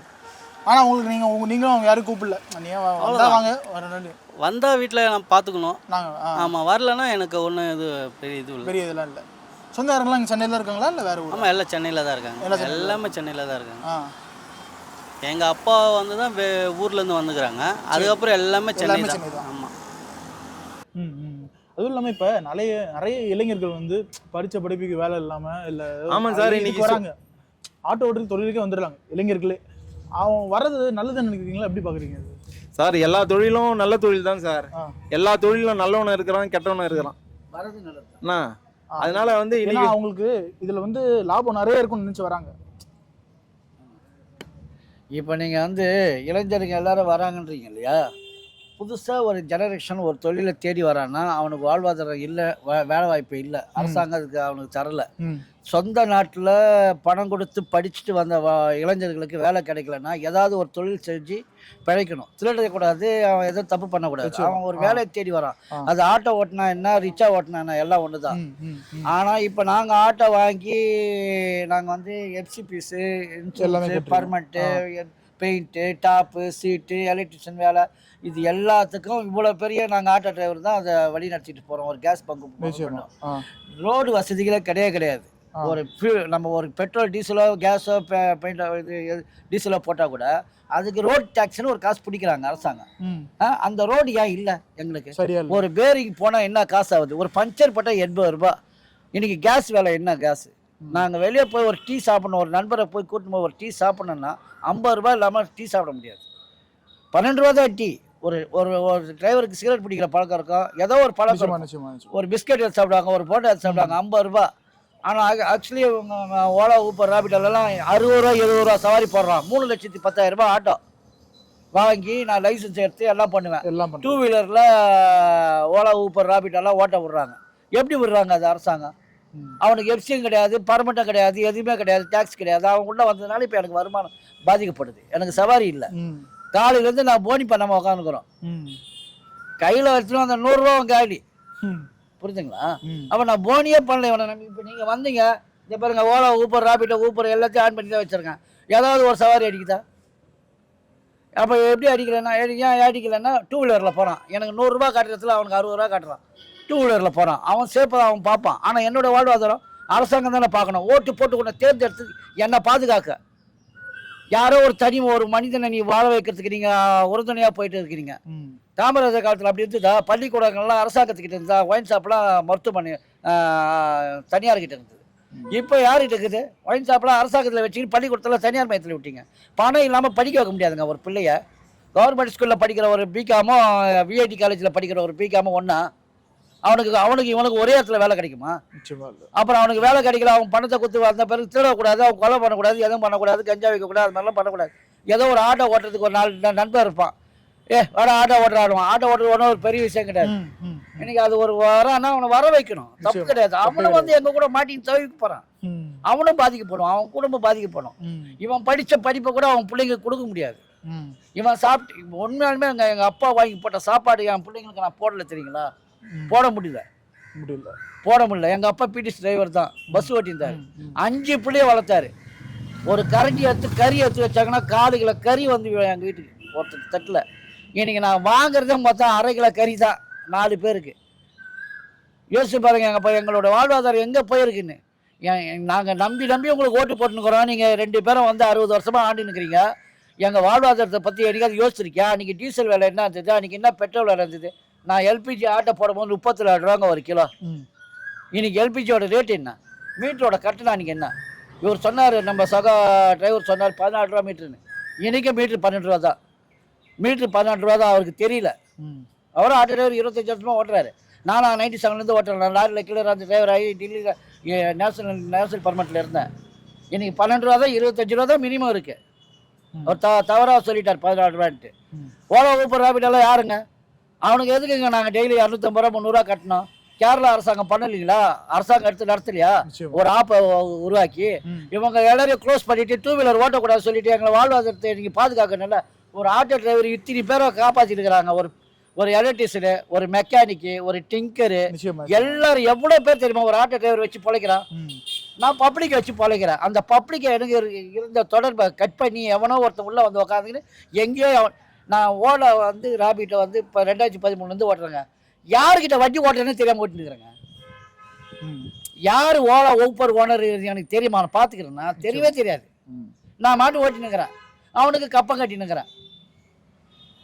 அவனுங்க போடுற ஆப்பர் கீப்பர்லாம் போடுவானுங்க, ஒன்றுமே கிடையாது. இது பாருங்க, நீங்கள் வந்து உட்காந்து ஒரு சவாரி அடிக்கலாம், அப்புறம் என்னத்தை பிழைக்க முடியுங்க? எல்லாத்தையும் ஆன் பண்ணி வச்சுட்டு போனை பார்த்துனுக்குறோம். நாங்கள் கண்ணு போயிடும், போனையே பார்த்துருந்தா கண்ணு போயிடும் எனக்கு. அந்த மாதிரி ஒரு வாழ்வாதாரத்துக்கு எதுவுமே ஆட்டோ டிரைவர்களை ரொம்ப நெசுக்கிற நிலைமையில போய் தள்ளி விட்டானுங்க. ரொம்ப மனவேதனையாக இருக்குது. இவங்களுக்கு என்னங்க இருக்குது? ஒருவேளை சாப்பாடு பசி பட்டி இல்லாமல் இருப்பேனா? நான் ஒரு சவாரி ஓட்டினா தாங்க காலைல டிஃபன் பண்ண முடியும், ஒரு டீ சாப்பிட முடியும். அதையும் நான் வயிற்று வாயை கட்டி எடுத்து போய் என் பிள்ளைக்கு ஒரு 500 ரூபா போகலான்னு போனோம்னா காலேஜ் ஃபீஸ் கட்டினாங்க. அதை கட்ட முடியலங்க. மாதம் வருஷம் காலேஜ் ஃபீஸ் கட்டல. ஓகேண்ணா. இப்போ ஒய்ஃப் வந்து என்னென்ன ஹவுஸ் ஒய்ஃபா? ஆமாம், ஹவுஸ் ஒய்ஃப். இப்போ ஒவ்வொருத்தவங்க வீட்லேயும் ஒரு மாதிரி இருக்கும். இப்போ வந்து நீங்கள் வந்து ஒரு நாள் வந்து நீங்கள் எப்பவும் சம்பாதிக்கும்போது 800 2000 சம்பாதிச்சு போடுங்க. ஒரு நாள் வந்து கிட்டத்தட்ட காசே வராது, 300 400 வச்சு.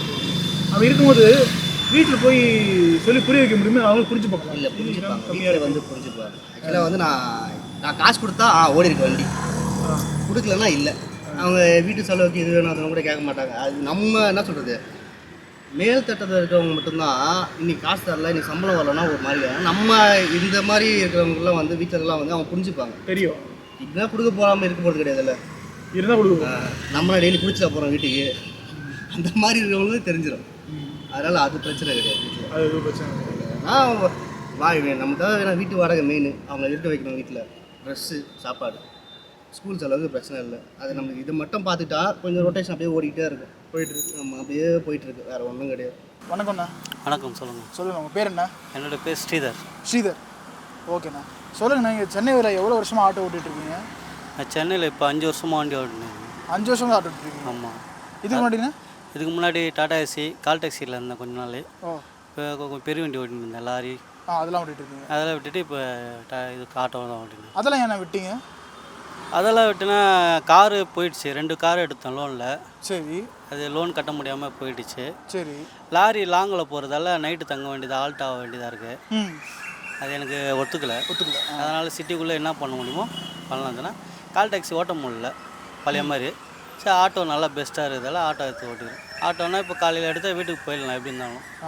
அதுக்காக ஆனால் இப்போ நிறைய பேர் வந்து கால் டாக்ஸி இப்போ ஓலாவோ ஊப்பரோ அதிகமானதுனால இப்போ ஆட்டோ ஓட்ட முடியலன்னு சொல்கிறாங்க. நீங்கள் கால் டாக்ஸி ஓட்ட முடியலன்னு இதுக்கு வந்திருக்கீங்க, எப்படின்னது? இல்லை, நான் 2019 அப்போது கார் ஓட்ட சொல்ல அப்போ தான் இவங்களாம் வந்தாங்க. ஊபர், ஓலா அவங்க வந்தாங்க சொல்ல. அவங்க நிறைய டிஸ்கவுண்ட்டு டிரைவருக்கு நல்லா பெஸ்ட்டில் கொடுக்க சொல்ல அப்போ கால் டாக்ஸி டவுன் ஆயிடுச்சு. இப்போ ஆட்டோ இப்போ ஓட்டவோ ஊபர் எல்லாம் ஈஸியாக இருக்கிறதால எல்லாம் ஆட்டோவுக்கு வந்துட்டாங்க. ஓகே. ஆமாம். இப்போ கார் பெஸ்ட்டாக இருந்தால் வெயில் காலத்துக்கு மட்டும் கார் பெஸ்ட்டாக இருக்கும். ஓகே. வெயில் முடிஞ்சோன்னா ஆட்டோ தான் லைக் பண்ணுவோம். ஆட்டோ லைக் பண்ணுவோம். ஏன்னா மலையில் டக்குன்னு போகிறது கொள்றதுக்கு ஆட்டோ தான்.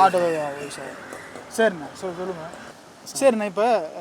இப்போ ஒரு நாளைக்கு இதில் வருமானன்றது குறைஞ்சபட்சம் எவ்வளோ வருது தோராயமாக சொல்லுங்கண்ணா? ஒரு நாளைக்கு தோராயமாக குறைஞ்சபட்சமாக தான் எல்லாம் செலவு போய்ட்டு ஒரு 700 ரூபா சம்பளம் எடுக்கலாம். 700 500 சம்பளம் எடுக்கலாம். அது உட்காந்து ஓட்டினா தான் நல்லா வெயிலில் ஓட்ட முடியல. ஆமாம், வெயிலில் ஓட்ட முடியல வண்டியை.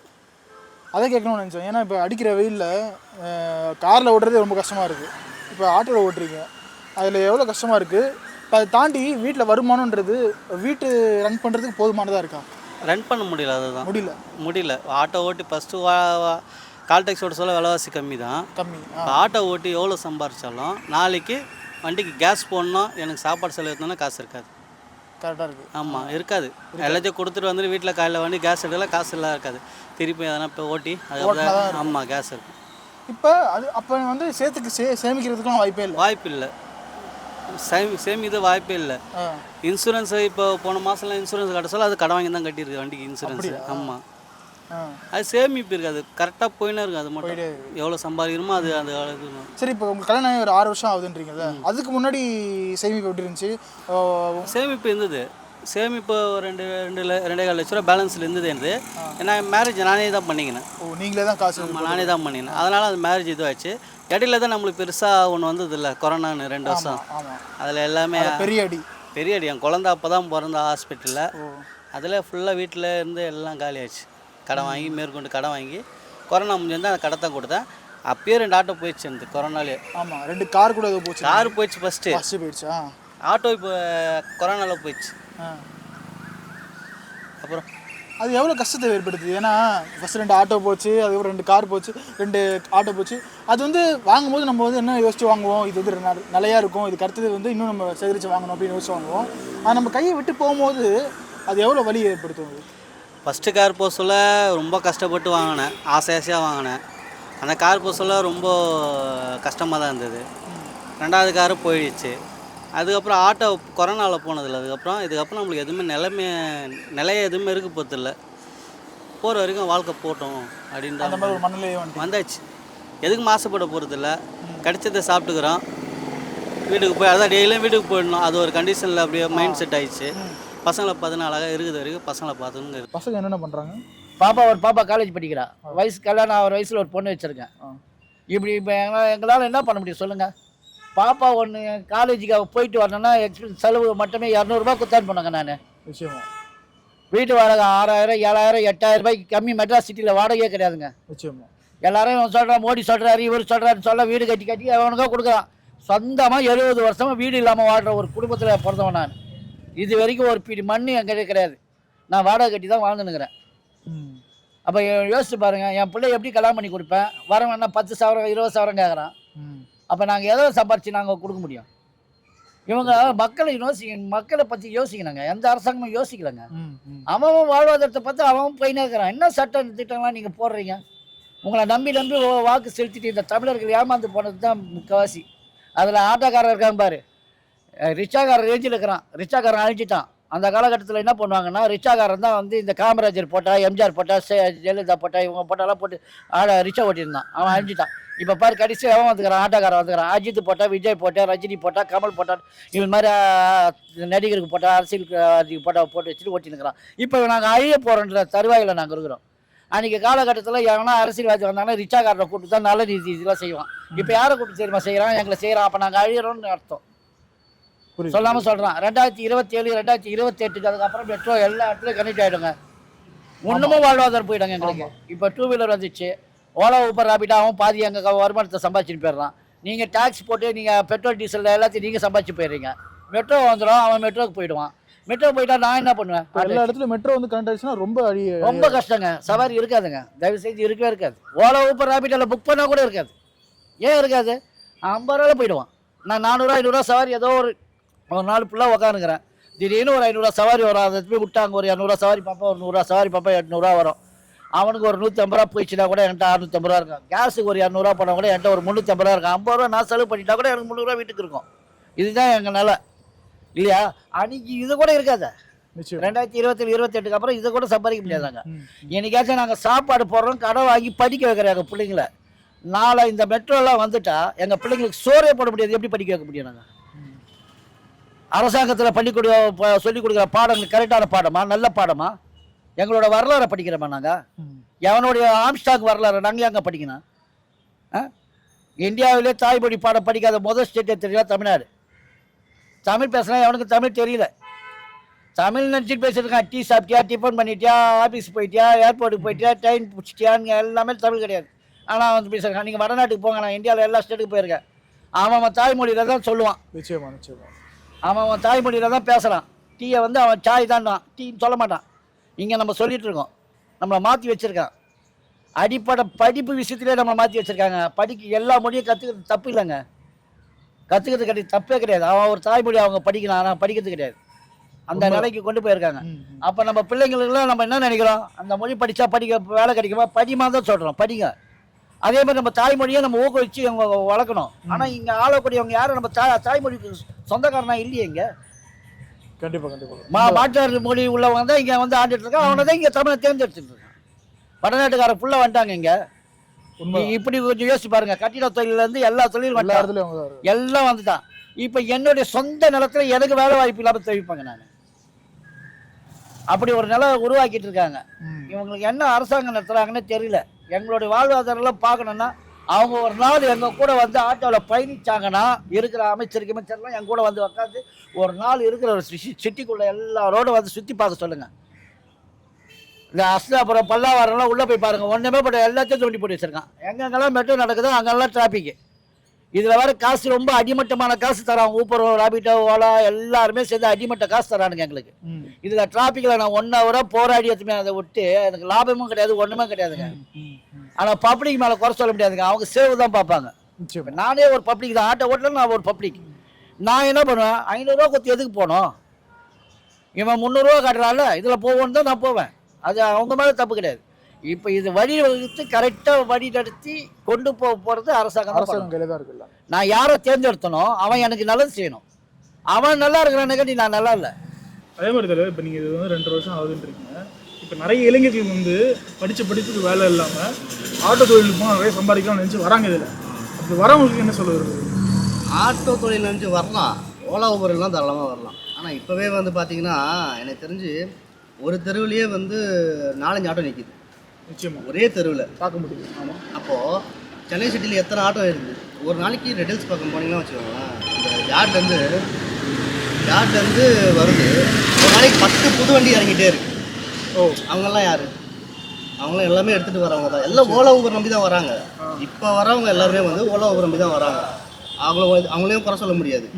பைக் டாக்ஸி ஓட்டுறவங்கள கூட நான் குறை சொல்லலை. என்னன்னா பைக் டாக்ஸியோட ஓட்டு ஓன் போர்டு வச்சு ஓட்டேன். ஆந்திர பிரதேசில் வந்து இப்போ டீ போர்டு கொடுத்துருக்கான் பைக்குக்கு. அதே மாதிரி நீயும் மாற்றிட்டு எங்களுக்கு பிரச்சனை இல்லையே. நீயும் வருஷம் எஃப்சி பண்ணுவேன், இன்சூரன்ஸ் கட்டுவேன். அவன் பின்னாடி உட்காந்து ஒருத்தவங்க வராங்க பற்றி அவங்க சேஃப்டி இருக்கும், எல்லாமே இருக்குல்ல. இப்போ ஆட்டோவில் உட்காந்து வராங்கன்னா அப்போ நாங்கள் இன்சூரன்ஸ் போகிறோன்னா எங்களுக்கு மட்டும் கிடையாது, எங்களுக்கும் ஆட்டோக்கு மட்டும் கிடையாது, பின்னாடி உட்கார பேசஞ்சர் அவங்களுக்கும் சேர்த்து தான் இன்சூரன்ஸ் போடுறது. அவங்க எதனா ஆச்சுன்னா இன்சூரன்ஸ் கவர் ஆகுன்றதுக்காக தான். அதனால தானே செக் பண்ணுறாங்க போலீஸ்லாம் வந்து செக் பண்ணுறதுக்கான காரணம் அதுதான். இப்போ வந்து பைக்கில் உட்காந்து போகிறதுக்கு யார் இன்சூரன்ஸ் கட்டுவோம்? யாருமே கட்ட மாட்டாங்க. இப்போ கீழே வந்து கால் உடைஞ்சாலும் அவங்க செலவு தான் பண்ணி. கண்டிப்பாக அது சொன்னால் யாரும் புரிஞ்சிக்க மாட்டாங்க. ஒரு 35 ரூபா 15 ரூபாயில் எக்ஸ்ட்ரா ஆக போகுது. என்ன ஆக போகுது? ஒரு கிலோமீட்டர் இப்போ நாங்கள் 50 ரூபா கேட்குறோம், அவன் 35 ரூபா கேட்குறோம், அவ்வளோதானே. ஒரு 15 ரூபா எக்ஸ்ட்ரா அவ்வளோ என்ன ஆக போகுது? உங்களுக்கு ஒன்றும் ஆக போகுது இல்லையா? தமிழ் பழமொழியில் ஒரு பழமொழி இருக்குங்க. நீர் உயர, நிலம் உயர, குடி உயர, கோல் உயரன்னு ஒரு பழமொழி இருக்குது. அது இப்போ எப்படி தெரியுமா இருக்குது? நீர் உயரல, நிலம் உயரல, குடி உயரல, கோல் உயர்ந்தது, அரசாங்கம் உயர்ந்துருக்கான். அவங்க எல்லாரும் நல்லா இருக்கிறாங்க. நாங்கள் எல்லாம் இப்போ மண்ணில் கூட தண்ணி கிடையாது, எல்லாத்தையும் உறிஞ்சி பாட்டில் அடிச்சு விற்றுனுங்கிறான். எல்லாம் இந்த நிலைக்கு தான் போயிட்டுருக்கோம். நம்ம எந்த ஏரியா தூர் வர்றது கிடையாது. எவனும் பாருங்கள், கம்பா கட்டுறான், தூர் வர மாட்டான். தண்ணி இல்லாமல் எதுவுமே பண்ண முடியாது. நீர் இன்றி அமையாத உலகம் இருக்குது. பழமொழி நம்மளுக்கு திருக்குறள் இருக்குது. இந்த பிரபஞ்சத்தில் பொழிகிற நீர் வந்து எல்லா உயிரினத்துக்கும் சொந்தமானது. ஆனால் மனித இனம் கொஞ்சம் படிச்சுட்டு பாட்டில் அடித்து 10 ரூபாய்க்கு விற்கிறான், தரமற்ற தண்ணியாக மாற்றி விற்கிறான். தரமான தண்ணி தரமற்ற தண்ணியாக விற்கிறான். அரசாங்கத்துக்கு ஒரு துறையாக இருக்குது. அந்த தண்ணியை நான் ரோட்டில் ஆட்டோவில் போகிற ஒரு விபத்து ஆகிட்டு ஒரு சக தோழனை நான் காப்பாற்றணும்னு போனேன்னா என் பாக்கெட்டில் 10 ரூபாய் இல்லைன்னா அவனை காப்பாற்ற முடியாது. அப்புறம் என்ன நீங்கள் அரசு நடத்துறீங்க? நீங்களாம் இது மாதிரி அடிப்படை விஷயமே உங்களுக்கு புரியலையே. மேடை ஏறி நீங்கள் பேசுகிற பேச்செல்லாம் நாங்கள் கேட்டு உங்களுக்கு ஓட்டு போட்டுன்னு இருப்போம். நீங்களாம் நல்லா இருப்பீங்க, நாங்கள் மட்டும் நல்லா இருக்க மாட்டோம். அடிப்படை மக்களை எங்களுடைய நிலைமை எப்படி இருக்குன்னா, ரோட்டில் ஒருத்தர் செருப்பு தைக்கிற நிலைமை எப்படி இருக்கும், குப்பை பொறுக்கிறவனோட நிலைமை எப்படி இருக்கும், அவங்க குடும்பம்லாம் யோசிச்சு பாருங்க. அவங்களாம் எப்படி இருப்பாங்க, அவங்க எப்படி இருப்பாங்க, எப்படி வாழ்வாங்க, எப்படி சாப்பிடுவாங்க. எங்களை மாதிரி நாங்கள் யோசிக்கிறோம். ஏன்னா நாங்கள் பாதிக்கப்படுறதுனால எங்கள் கீழே இருக்கிறோம் யோசிக்கிறோம். நாங்கள் நீங்கள் எங்களை மேலே இருக்கிறீங்கல்ல, அப்போ உங்கள் கீழே இருக்கிற எங்களைலாம் நீங்கள் யோசிச்சா தானே எங்களை செய்வீங்க. எங்களை பற்றி நீங்கள் யோசிக்கதே கிடையாது. ரொம்ப ரொம்ப இது ஆதாங்கமாக பேசணும் இல்லை, இதுதான் உண்மை, யதார்த்தமான உண்மை. ஆதங்கம் தாண்டி இருக்கிற உண்மையை நீங்கள் வெளில கொண்டீங்க, அவ்வளோதான். அது ஆதங்கம் நீங்கள் தப்பா எதுவும் சொல்ற அதெல்லாம் எதுவுமே இல்லை. யாரையும் தப்பா சொல்லல, அவங்களுக்கு புரியணும். இதெல்லாம் அவங்க பார்த்தாங்கன்னா, நீங்கள் போட்டிங்கன்னா கண்டிப்பாக அவங்க பார்த்தாங்கன்னா தெரியும். ஒரு வேளை சாப்பாடு சார், ஒரு வேளை சாப்பாடு தெரியும். எத்தனை நாள் தெரியுமா இல்லாத எத்தனை பேர் தெரியுமா தவிக்கிறான்? கண்டிப்பா கண்டிப்பா கண்டிப்பா. தனி மனிதனுக்கு உணவிலேயே ஜகத்தினை அழித்திடுவோம் என்று சொன்ன இந்த பழம், இந்த இது இந்த வார்த்தை இங்கே நிறைய பேருக்கு சொல்லல. வண்டி வேலை செய்கிற ஆட்டோ ஓட்டிட்டு போகிற குடும்பத்துக்கு எத்தனை பேர் குடும்பத்தில் சாப்பாடு இல்லை. உண்மை உண்மை உண்மை. அவன் என்ன பண்ணுறான், ஒரு நாளைக்கு 1000 ரூபாய் சம்பாதிச்சு போகலாம் வரான். எல்லாம் கேஸுக்கும் ஓலா ஊப்பர் ரேபிடாக கட்டிட்டு மீதி காசு ஒரு 300 ரூபா இருக்கும். பாப்பான் வெறுப்பாய் போய் ஒரு குவார்டர் அடிச்சுட்டு ரோட்டில் போய் பத்துப்பான். பொண்டாட்டி பிள்ளைக்கு சோறு கூட இருக்காது. பாவம் அதை பற்றி அவன் நினைக்க போகிறது கிடையாது. ஏன்னா அவனுடைய விரக்தி. கண்டிப்பாக அவனால் வீட்டில் போனால் நிம்மதியாக இருக்க முடியாது, தூங்க முடியாது. ஆட்டோலேயே பார்த்துக்கலாம், அங்கேயே பார்த்துக்கிறான். நாங்கள் நிறைய பேர் பார்க்கணும் அது மாதிரிலாம். எவ்வளோ ஆட்டோ டிரைவர் வீட்டுக்கு போகல, எல்லாரும் சம்பாதிக்கவே இல்லை, காசே இல்லை, அப்புறம் எப்படி வீட்டுக்கு போகிறது? போனேனே காசு கேட்பான். நான் என்ன பண்ணுறது, கடங்கார காசு கேட்பான். அதனால் ஆட்டோலேயே பார்த்துக்கிறேன்டா, நான் வண்டி ஓட்டி தாண்டா போவேன் அப்படின்னு சொல்லிட்டு பார்த்துட்டு காலையில் ஏந்தி அங்கேனா கவுசல் போய் குளிச்சுட்டு ஆட்டோ ஓட்டுறாங்க. இந்த மாதிரி எவ்வளோ பேர் இருக்காங்க. ரொம்ப பாதிக்கப்பட்டது. இதெல்லாம் நீங்கள் இந்த மாதிரி சோசியல் சர்வீஸில் நீங்கள் எடுத்து போகிறது ரொம்ப நன்றியான விஷயம் தான். எல்லாருக்கும் தெரியும். நிச்சயமா. ஒரு சில பேர் பார்ப்பாங்க. ஏன்னா இப்போ எல்லாருமே மீடியா மாதிரி தான். எல்லாருமே ஃபோன் எடுத்து பார்த்தாங்கன்னா அதில் எங்களை மாதிரி கஷ்டம் நிறைய ஆட்டோ டிரைவர் பப்ளிக் பார்ப்பாங்க. இவ்வளோ பேர் வந்து ஆட்டோ டிரைவர் பாதிப்படுறேன். ஏன் அரசியல்வாதி கூட பார்க்கலாம். நிச்சயமா. சட்டம் போடுற எல்லாருமே ஒன்றும் பார்க்கலாம். நிச்சயமா. ஜட்ஜி பார்க்கலாம், எல்லாம் பார்க்கலாம். கோர்ட்டே எங்களுக்கு சொல்லி கூட ஒரு அரசாங்கம் செய்யலான்னாங்க இருக்குது. தன்னிச்சா வந்து ஒரு கோர்ட் சொல்லுது, ஆட்டோக்காரங்க பாவம் அவங்களுக்கு எதாவது ஏற்றி கொடுங்கன்னு. மீட்ரு அம்மையார் மாற்றி தரேன்னாங்க மீட்ரு போட்டு ஓட்டுறதுக்கு. மீட்ரு போட்டு ஓட்டினா கூட இனிமேல் ஓட்ட முடியாதுங்க. ஓலா ஊப்பர் ராபிட்டெல்லாம் தனி ஒரு மனிதன் ஓனராக இங்கே உள்ளே வந்துட்டான். அவன் அந்த மாதிரி விட மாட்டான். இப்போ நீங்கள் கவர்மெண்ட்டில் ஒரு மீட்டரை திருத்தி கொடுத்து ஒரு 25 ரூபா சும்மா ஒரு பேச்சு சொல்கிறேன், 12 ரூபா 25 ரூபா ஆக்கி கொடுத்து ஓட்ட விடுறாங்கன்னா, ஓலா ஊப்பர் ராபிட் என்ன பண்ணுவான், 18 ரூபாய்க்கு கொடுத்து ஆட்டோ ஓட்ட விடுவான். அப்போ 18 ரூபாய்க்கு தான் பப்ளிக் போவோம், இந்த கவர்மெண்ட் கொடுத்த மீட்டர் போகாது. அப்போ கவர்மெண்ட்டே அந்த ஆப்பை உருவாக்கி இதெல்லாம் தடை பண்ணணும். இவங்க எல்லாம் தடை பண்ணி அவங்க கவர்மெண்ட் பண்ணாங்கன்னா இதுக்கு ஒரு வழி பிறக்கும். நிச்சயமான நிச்சயமான. இது வந்து சேர வேண்டிய அவங்களுக்கு சேர்ந்து உங்களோட கோரிக்கை ஏதாவது கூடிய சீக்கிரம் நிறைவேறணும் நம்ம வேண்டிக்கலாம். நன்றி, ரொம்ப நன்றிங்க ஐயா. நிச்சயமா. நீங்கள் வந்து 2 வருஷம் ஆகி உங்களோட அனுபவம் இது வந்து நான் வந்து 2 வருஷம் தான். 2 வருஷம் ஓகேங்களா. இது வந்து நானே இவ்வளோ பேசுகிறேன் அப்படின்னா 10-15 வருஷம் வண்டி ஓட்டுறவங்க எவ்வளோ பேசுவாங்க. நிச்சயமா நிச்சயம். ஓலா ஊபர்னால இன்னும் சில பேர் வந்து அப்போலேருந்து வண்டி ஓட்டுறவங்களாம் வந்து ஓலா ஊபரில் இன்னும் வரைக்கும் வண்டி ஓட்டலை. ஹோட்டல். ஆமாம். ஆனால் ஆமாம், அவங்க வந்து என்ன பண்ணுறாங்கன்னா அவங்களுக்கு வந்து எனக்கு தேவை 800 ரூபாப்பா, எனக்கு கிடைச்சா போதும். ஆனால் அது அவங்களுக்கு பத்தாது தான். இப்போ இருக்கிற சுச்சுவேஷனுக்கு 1000 ரூபாய் சம்பாதிச்சாலே பார்த்த மாட்டேங்குது. அப்போ அவங்களோட அப்படி இருக்கிறாங்கன்னா அவங்களுக்கு வந்து என்னென்னா நம்மளுக்கு அந்த இது வந்துடக்கூடாது, ஓலா ஊபர் இங்கே வந்துடக்கூடாது அப்படின்னு அவங்க நினச்சிட்டு இருக்காங்க. ஆனால் இப்போ வரவங்களாம் என்ன பண்ணுறாங்க, ஓலா ஊபர் ஆப்பை நம்பி தான் உட்காந்துட்டு இருக்காங்க. கண்டிப்பாக. இப்போ நான் கூட அந்த பக்கம் சுற்றி தான் வந்தேன். அத்தனை பேர் யாருமே கை போடல. அவ்வளோ ஆட்டோ நிற்கிது யாருமே. ஆனால் எல்லாம் ஆட்டோ தான் வெயிட்டிங்க. எல்லாம் கையில் ஃபோனை வச்சுக்கிட்டு ஆப்பை தான் பண்ணுறாங்க. யாருமே கை போட்டாங்க. நாங்கள் நிறுத்த தானே போகிறோம். பக்கத்தில் போனால் நான் 100 ரூபா கேட்போம். அவனும் அவ்வளோதான் கேட்குறான். சில நேரத்தில் வந்து நாங்கள் கம்மியாக கேட்போம். நாங்கள் ஓட்டுறோன்னா நாங்கள் கம்மியாக கேட்போம். ஆனால் ஓலா ஊபர்லாம் வந்து அதிகமாக கேட்பாங்க. அதை கொடுத்துட்டு போவாங்க. நாங்கள் இடம் தர மாட்டாங்க. அது என்னன்னா வெள்ளைக்காரன் போய் சொல்ல மாட்டாங்க சொல்லுவாங்கல்ல, அந்த மாதிரி அந்த மாதிரி அவங்க மனசை கை போட்டால் வந்து தேவையில்லாமல் கேட்பாங்க. ஆப்னா வந்து கரெக்டாக கேட்பாங்க அப்படின்னு ஒரு நினைப்பு வந்துச்சு அவங்களுக்கு. அது மைண்டில் ஏற்றிட்டான். புரியுது. அந்த மாதிரி ஏற்றுனதுனால இப்போ அவங்களுக்கு அப்படி ஆயிடுச்சு. அது ஒன்றும் கிடையாது. ரொம்ப நன்றி. பேசி சூப்பராக. இந்த நிலை இப்படியே இருக்காது, நிச்சயமாக குறிச்சிக்க மாறும் நம்பலாம். நன்றி. சரிண்ணா. இப்போ அடுத்தபடி உங்களுக்கு எதாவது ஆசைன்னு இருக்கா? ஆசைன்றதை தாண்டி இப்போ பசங்க கொஞ்சம் நல்லா வளர்ந்துருவாங்க, அடுத்தது பள்ளிக்கூடம் சேர்க்கணும், ஹையர் ஸ்டடீஸ் இருக்கும், எல்லாத்துக்குமே எவ்வளோ செலவாகும் உங்களுக்கே தெரியும் இப்போ இருக்கிற சூழலில். அதுக்கெல்லாம் என்ன பண்ணலான் இருக்கீங்க? இப்போ ஆட்டோ ஓட்டினா போதும்னு நினைக்கிறீங்களா? அதுக்கு மேற்கொண்டு ஏதாவது பண்ணணுன்னு யோசனை இருக்கா? அது எவ்வளோ பயமாக இருக்குது? டெய்லியும் பயமாக தான் இருக்குது. கார் ஓட்ட சொல்ல, இப்போ ஆட்டோ ஓட்ட சொல்லலாம். இப்போ இந்த வெயிலுக்கு ஆட்டோ ஓட்ட சொல்ல மறுபடியும் என்னால் கார் வாங்க முடியுமா? எனக்குள்ளே நான் கேட்டுன்னு தான் வண்டி ஓட்டின்னு இருக்கேன். டெய்லி ஒரு சவாரி எடுக்க சொல்ல எனக்கு அது கஷ்டம் இருக்குது. மறுபடியும் நான் கார் வாங்கணும், கார் ஓட்டணும். பசங்க பெரியவளாகிடுவாங்க. அவங்க கேட்கறத பூர்த்தி செய்யணும். அது எப்படி செய்ய போகணுன்னு எனக்கு இன்னும் தெரியல. எனக்குள்ளே நான் கேள்வி கேட்டுன்னு தான் இருக்குது. அது பதிலே கிடைக்க மாட்டேது. அந்த பதில் எங்கே தான் இங்கே தேடி கிடக்கிறேன். யார்கிட்ட முறையிடலாம்? கடவுள்கிட்ட முறையிட்டாலும் கடவுள் பதில் சொல்ல மாட்டாங்களே. இப்படியே போயின்னு இது வாழ்க்கை. அந்த ஒரு கேள்வியோட தான் போயிட்டு இருக்கு. ஆமாம், அந்த கேள்வி எனக்குள்ளே கேட்டுன்னு தான் இருக்கேன். என்ன இதுக்கு என்னதான் இது ஒரு இல்லை சொல்யூஷன் ஒன்றும் புரியல, போயின்னு இருக்குது. ஆனால் இப்போ உங்கள் ஆசை என்ன? கார் வாங்குறது உங்கள் ஆசையா? என்னோட ஆசை இப்போ எனக்கு கார் வாங்கணும். எல்லாருக்கும் ஆசை இருக்குது தான், சொந்த வீடு வாங்கணும், சொந்தமாக இருக்கணும்னு. வீடு வாங்குறது இந்த காலத்தில் எதுவும் பண்ண முடியாது. இதுக்கப்புறம் நான் சம்பாதிச்சில வீடுலாம் வாங்கணும்னு முடியாது. இருக்கிற வரைக்கும் சொந்தமாக ஒரு கார். இப்போ இந்த ஆட்டோ எனக்கு சொந்த ஆட்டோ தான். அந்த மாதிரி சொந்தமாக ஒரு காரு, பசங்களுக்கு எஜுகேஷனுக்கு ஏற்றப்போல் அந்த பேங்க் பேலன்ஸ் இருந்தாலே போதும். அவங்களுக்கு சேர்த்து வைக்கிற மாதிரி அவங்களுக்கு பேங்க் பேலன்ஸ் காலத்தில். ஆமாம், பசங்க படிச்சிருக்கணும். அது அவங்களுக்கு அந்த காலகட்டத்துக்கு என்னென்ன தேவையோ அதெல்லாம் என்னால் முடிஞ்ச அளவுக்கு பண்ண முடிஞ்சால் அது அந்த இது இருந்தால் போதும்.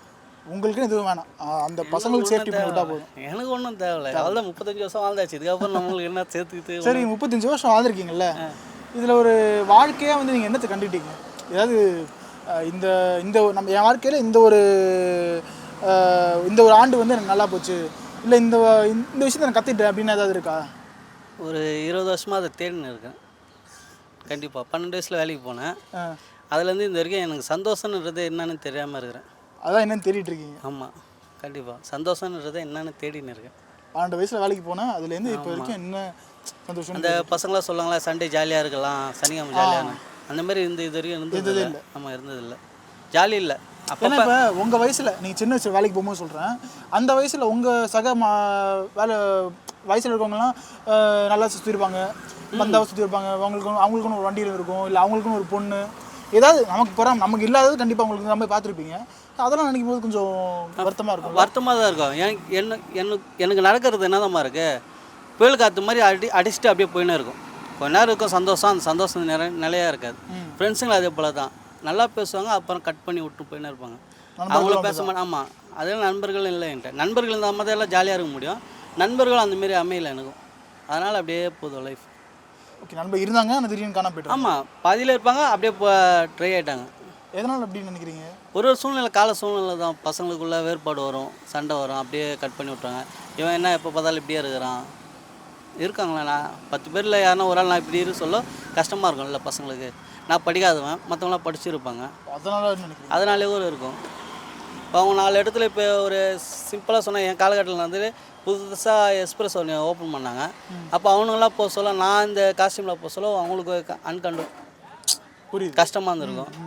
இதனால அவாய்ட் பண்ணுறது நிறைய பேர் இருந்துருக்காங்க. ஆனால் உண்மையான நண்பர்கள் யாரும் அப்படி யோசிக்க மாட்டாங்க, நினைக்க மாட்டாங்கல்ல. அதுதான், அந்த உண்மையான நண்பர்களை இது வரைக்கும் தேடின்னு இருக்கேன். சில இதெல்லாம் தேடின்னு, அதான் சொன்னேன், உண்மையான நண்பர்கள் தேடின்னு கிடக்கிறேன், அந்த சந்தோஷத்தை தேடின்னு கிடக்கிறேன். ஒன்றும் கிடைக்கல இது வரைக்கும். அதுக்குள்ளே 35 வருஷம் வாழ்க்கை ஓடிடுச்சு. எனக்கே தெரியல. இப்போ 12 வயசுலாம் வேலை செஞ்சேன்னா அந்த வேலையை நான் இப்போ திருப்பி செய்ய முடியுமான்னு தெரியாது. ஆனால் 35 வருஷம் ஓடிடுச்சு. நீங்கள் என்னைக்காவது யோசிச்சிருக்கீங்களா? அதாவது நம்ம சின்ன வயசில் நம்ம இந்த மாதிரி ஒரு விஷயம் பண்ணியிருந்தால் நம்ம இப்போ வாழ்க்கை வேறு மாதிரி அமைஞ்சிருக்குமே அப்படின்னு ஏதாவது யோசிச்சது உண்டா? எந்த மாதிரி விஷயங்கள்னு? நிறைய யோசனை பண்ணியிருக்கேன். தவறுகள் பண்ணாமல் இருந்ததுன்னு வச்சுங்க, நல்லா இருந்திருப்பேன்னு எனக்கு ஒரு இப்போதான் யோசனையாக இருக்குது. என்ன மாதிரி தவறுகள்னா? அதான் எடுத்துன்னு கார் வாங்குறது, அப்போ அந்த லோன் போட்டு நானே சொந்தமாக கடன் வாங்குறது, எல்லாமே வாங்குறதெல்லாம் கஷ்டமாயிடுச்சு. அதெல்லாம் ஏற்படுத்தாமல் தான் பெரிய லாஸுக்கு போகாமல் அழகாக போயிடும். ஆமாம், அதெல்லாம் சொந்தமாக பண்ணவோ கொஞ்சம் கஷ்டமாயிடுச்சு. நன்றிண்ணே. அதாவது இப்போ உங்களுக்கு இருக்க கஷ்டங்களை நீங்கள் என்கிட்ட சொல்லும் போது அது வந்து உங்களுக்கு பெரிய ரிலீஃபாக இருக்கும்னு சொல்லுவாங்க, நிறைய பேர் சொல்லி கேட்டிருக்கேன். கண்டிப்பாக அந்த வகையில் இது வந்து உங்களுக்கு உதவுன்னு நினைக்கிறேன். தைரியம்லாம் சொல்ல முடியாது என்னால் உங்களுக்கு, அதனால சொல்ல முடியாது. மேற்கொண்டு உங்கள் வாழ்க்கையில் இனிமேல் வர வருஷங்கள் நல்லபடியாக அமையணும்னு வேண்டிக்கிறேன். தேங்க்யூ, நன்றி. நன்றிண்ணா, உங்கள்கிட்ட பேசுறது ரொம்ப நன்றி. மேற்கொண்டு இதுக்கப்புறம் ஃபியூச்சரில் உங்கள் பசங்க வந்து உங்களுக்கு நல்லபடியாக உங்களுக்கு பார்த்துப்பாங்க, அவங்க பெரிய ஆளாவாங்க, அவங்க ஆகிறதுக்கு உங்களுக்கு நல்ல நிலைமையை நீங்கள் கூட சீக்கிரம் வருவீங்க. அதுதான் பார்த்துங்க, அதனால் அதை தேடின்னு இருக்கேன். நன்றிண்ணா, ரொம்ப நன்றி. நன்றிங்க. ஸோ இன்றைக்கி வீடியோட எண்டுக்கு நம்ம வந்தாச்சு. முக்கியமாக இன்றைக்கி வீடியோவில் ஆட்டோ ஓட்டுநரோட முழு அவங்களுடைய ஆதங்கத்தையும் இன்றைக்கி நம்ம பார்த்துருப்போம். இன்டெப்த்தாக அவங்க வாழ்வியல் எந்த அளவுக்கு இது பாதிக்குது அப்படின்றத அவங்களுடைய சொற்கள் மூலிமா நீங்கள் கேட்டிருப்பீங்க. இதேமாதிரி இன்னொரு கண்டென்ட்டில் நான் சந்திக்கிறேன். அது வரைக்கும் நன்றி.